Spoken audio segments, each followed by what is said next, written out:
I want Amy now to come up and talk to you a little bit about how much money we get in our reimbursement and what that means to the district, and then what it would happen if we didn't have that, so it helps you better understand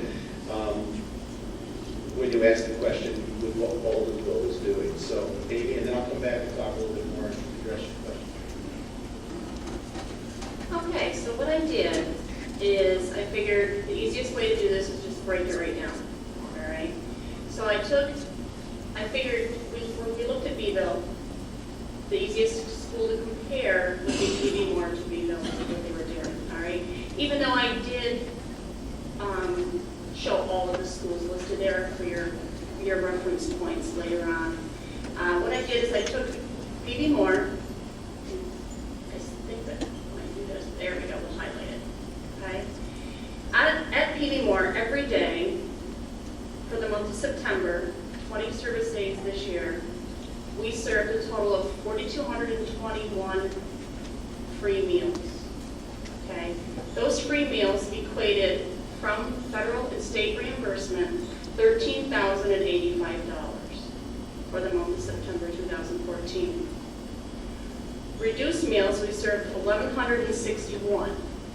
Now to break that down, you have reimbursement from the state and federal government of $3,295.03, and then 25 cents to each one of those 1,161 students offered to the district on their personal pay of $290. The paid meals that we served, which were our full-priced student meals, were $6,235 for the month of September 2014. All right. Reimbursement on that from the state and federal is only $2,493.38. Out of student pocket, $14,652.25. All right. So you can see how it makes a big difference in what the student contribution is versus the state and federal reimbursement. So total current lunches for the month of September for PV Moore were 11,617 lunches. That's an average of 580 lunches per day, which is an average daily participation level of 49%. All right, which, as Dave said, that's a pretty good percentage of student population participating at the high school. Okay. When we were over at Beeville, I think he said that out of 1,300 students, they were serving just over 460 students a day, now even off of the program. They step off campus. I don't know. They step off campus to eat. No, we did not ask that question, unfortunately, for you. I mean, not for us, but for you. I have an understanding of, are they not eating, or are they bringing it home, or are they? Well, I saw a lot of bag lunches.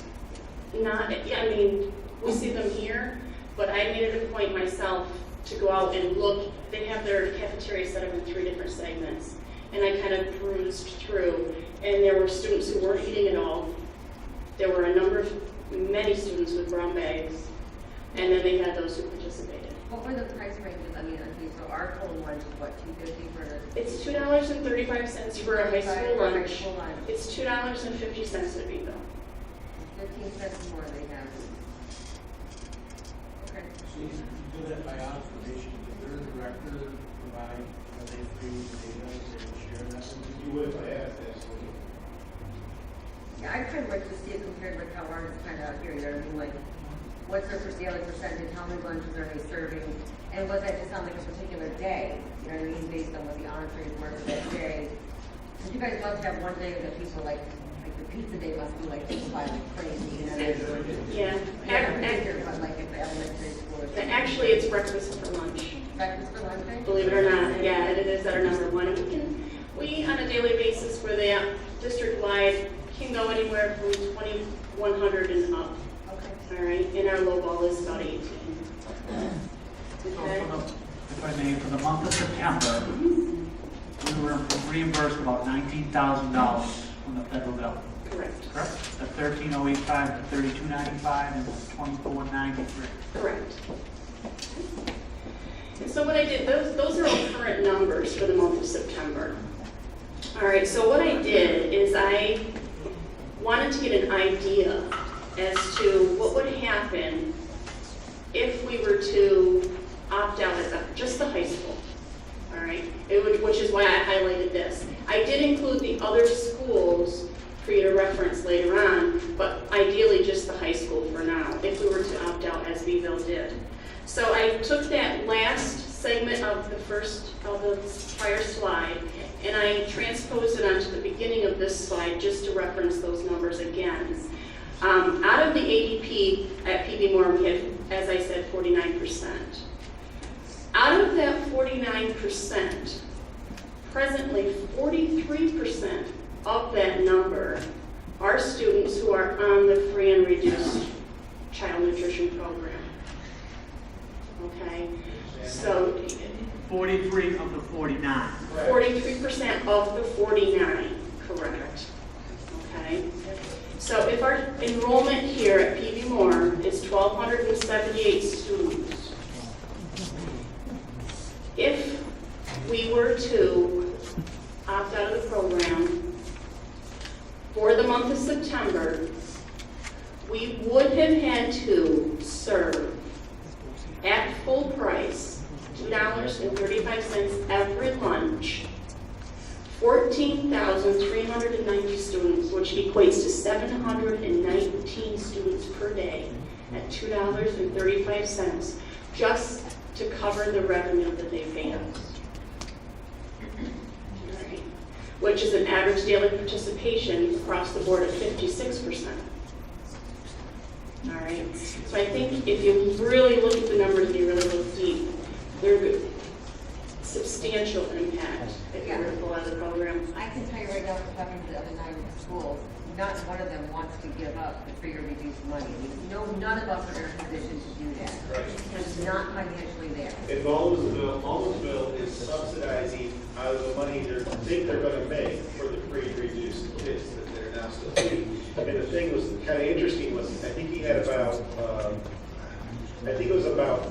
let's say 60% of his kids were free and reduced, but only 9% were eating.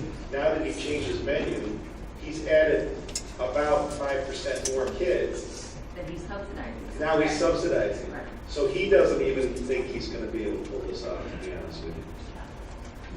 Which puts him back to where you are. I got to make these meals, and this is what we got to serve. And now he's gonna go back and change his bag if he does. I would want to do Let's step back to the district participation numbers. Could we get back to that 66.9 participation that we had in 07 and 08? And am I correct in assuming if we got back to that, we're well over? Because what we need is 56, correct? Yep. 56% average daily participation. Correct. So we clearly in the past have had significantly higher numbers due to, and take this the right way, better food from the kids' perspective. I understand. Correct. Yes. But we'd have to be over enough to subsidize the amount of those meals that we would still want to be able to give to those children that can't. But that's what the 56 does for us. Right. That's what if we get to 66 participation at $2.35 a meal, and I just want to make sure I'm correct. If we get 60% at $2.35 a meal here at the high school, we'd be covering the free and reduced meals. They'd still be getting fed. We're not taking food away from them. Correct? It's still coming out of the other parents, kids, whatever you want to call it. Correct? Okay. And above. But wouldn't it have to be 14,390 meals on top of the meals that end up going out free, right? Correct. So that's Yes. a lot of meals. Correct. So that's 14,000 plus the 11,000, isn't it? And you've got to do that with. Or not the declining 11,000, enrollment. Pardon me? the Then you would have- 4,200. You would have to do that with declining enrollment at the same time. Okay. We'd have to have, probably have to have about 18,000. Have we like asked our kids? We just go off probably off the data of being like, oh, we have great French toast days, but that's probably a popular day. But have we ever really done a survey of our kids to say, what are the most popular things? What would you like to see differently? What would you eat? We talk to them all the time. I'm always very visible with all the kids. I've talked to different segments. I've talked to the vegetarians, even the folks that are considered vegan. We've gone through every avenue that we can to promote. Our hands are just so tied with what they say we have to do from USDA and state. I don't think parents in the district understand that. I mean, I'm getting an education tonight on what you're saying. And you know, and again, I'm one of the people that see the lunch menu and it's like really a humbo jumbo. Like I wouldn't give my kid a humbo jumbo on a Do Saturday. you know what a humbo jumbo is? It's a big pretzel, yes. It's a pretzel bun with a ham and cheese. Oh, then I'm wrong on the humbo jumbo. So where's the pretzel that they come on the one day where they have the pretzel? We don't serve just the Okay, pretzel. where's the cheesy breadsticks? Okay, there we go. That's a whole grain pizza crust with just cheese on it and a little garlic. Where's that whole thing? Pardon me? Is it one of those whole pieces? It's not one of those. I didn't make one of those for you tonight. Okay, but I gotta be honest with you, okay, I just said my own house, I'm not on a Saturday going to give my kids. I'm glad. I think the humbo jumbo was my invention. In defense of the food service, and I gotta say this, I mean, a couple things. I have never walked into a building where the food service staff isn't extremely busy. I gotta say that first of all. My second point is, like anything that the federal government, let me rephrase it, like most things the federal government does, they put such parameters on you that it makes it almost impossible to have a high level of satisfaction and drive some either revenues or reduce costs. And quite honestly, from my perspective, it's laughable. And that's in defense of you folks. I understand. My premise is not to micromanage. I mean, obviously you should present all this stuff. I'm personally less interested with all of these minute details. This is what you do. What I am curious about is about scalability. What I heard is that we can't get, even if you oversaw, if Central Square was the hub for feeding all of the county, in a perfect world, that'd be great for me. In the 90s and 2000s, we tried to get scale within districts, and we took lunch programs and combined them so that we could get buying power, and we could get scalability with food services. We didn't have to pay for two people like you, or one of you every different district, but that's costly, no offense. No, absolutely. As a matter of fact, when we get to the end of this presentation, that is one of my recommendations. Because that's where I'm really interested in. No, she just pushed the button, and that was my next thing. So what do we do? What do we do? Well, one thing we can do, it is being done. It started many years ago down in Forsyth, New York, Elmira, Corning, Painted Post, Bath, is all run by one director and an assistant. And yes, some people don't have their jobs anymore. That's happened down in the Binghamton area. It's now currently happening in Onondaga County with North Syracuse, North Syracuse, Lafayette, Tully, in Cortland. You've got one individual doing that. So where I see the best opportunity for us to continue along would be for a shared service situation, like what you're speaking about, Scott. And I'll stand before you here and tell you that Central Square is in the best position to provide that athletic district. So what I would be interested in is seeing you begin to prepare what your value proposition is, because this is going to have to be sold. So many other things within government programs are dictated to. But this is something that the board, this board, yourself, your staff, will have to sell to other districts within the county if this is to happen. That seems to be the next step, is to kind of take your knowledge here and then be able to go out and say, okay, this is Trina's point. This is what your realized savings could be.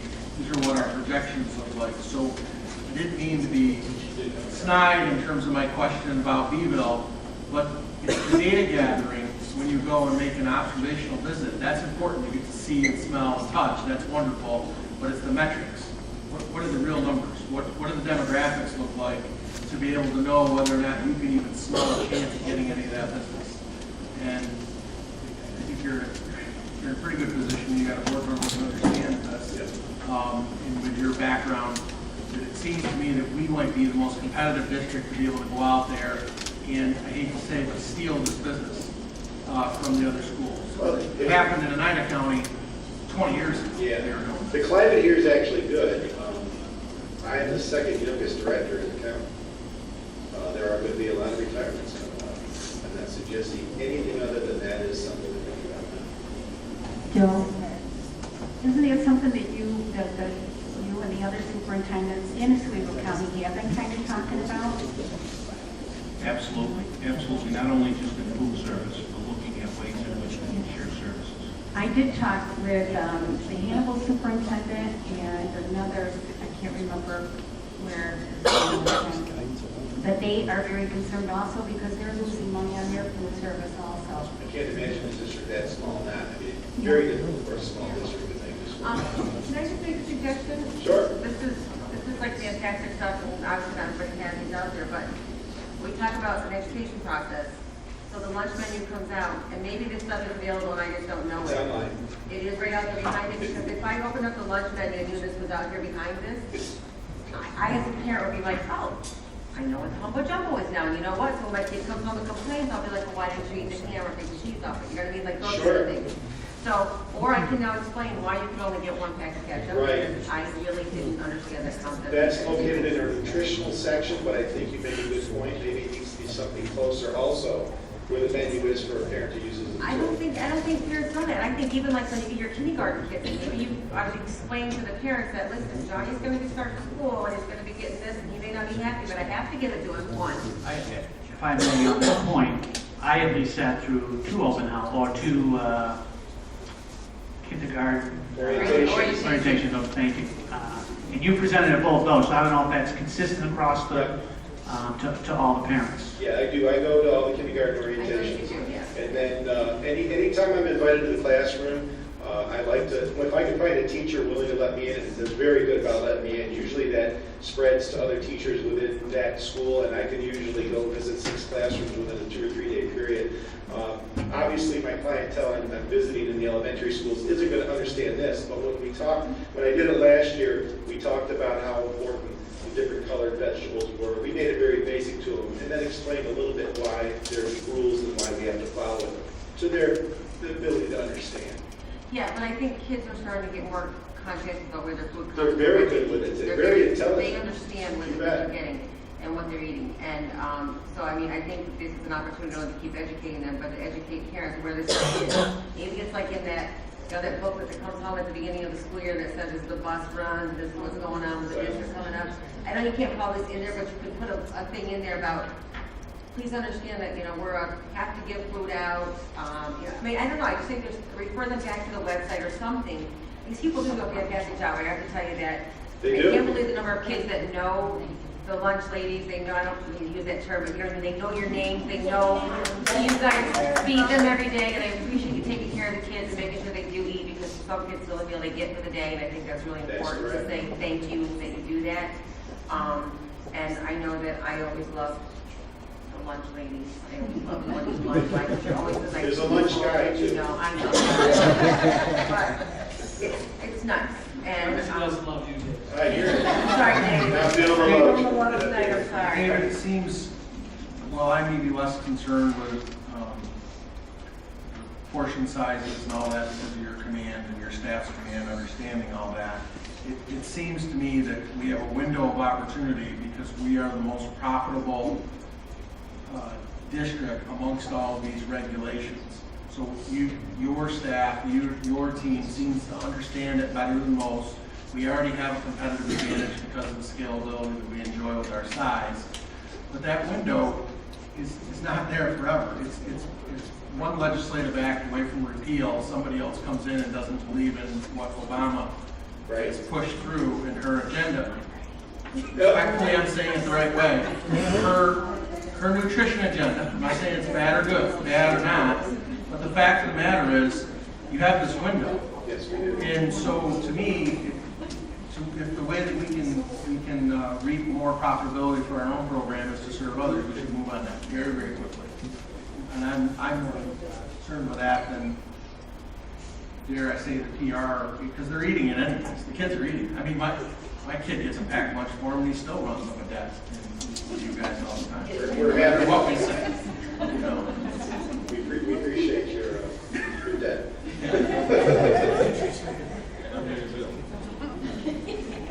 Are there any other questions? If anybody has any questions that may come to them tonight, you know how to get a hold of me. Be happy to answer anything. If you'd like me to come back with more data, more information, just say the word. Thank you very much. Thank you. Thank you.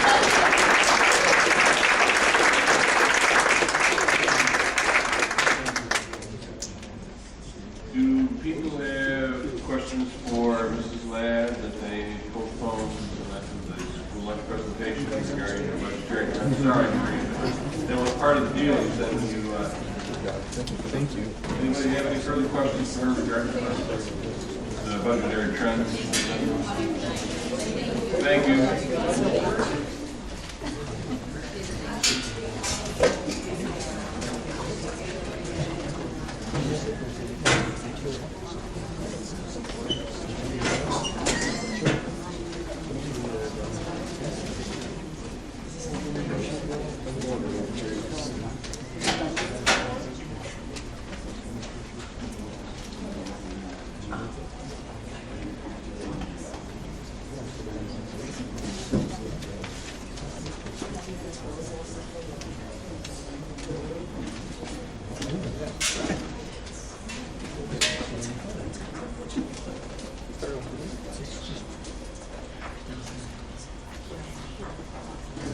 Moving on to item G.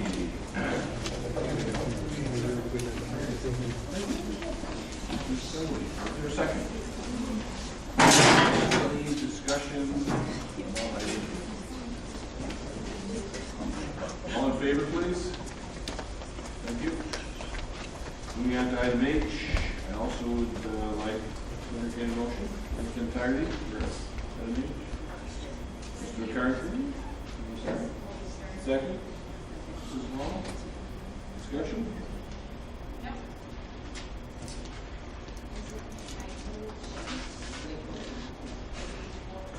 So we're glad you're up to date now. Is there any discussion on item H? I already asked that. All in favor? Thank you. Personnel, looking for a motion to accept item I in its entirety. Motion? Mrs. Taylor, seconded by Mrs. Wood. Any discussion here? All in favor? Thank you. Looking for a motion to go into executive session with no action to follow. I'd like to make a motion, we move into executive session for the purpose of discussing one personnel issue and central administrators' individual contracts with no action to follow. There's a second. Okay. In favor? Thank you all for attending tonight. We will be coming back into open session, but there will be no action to follow. Thank you.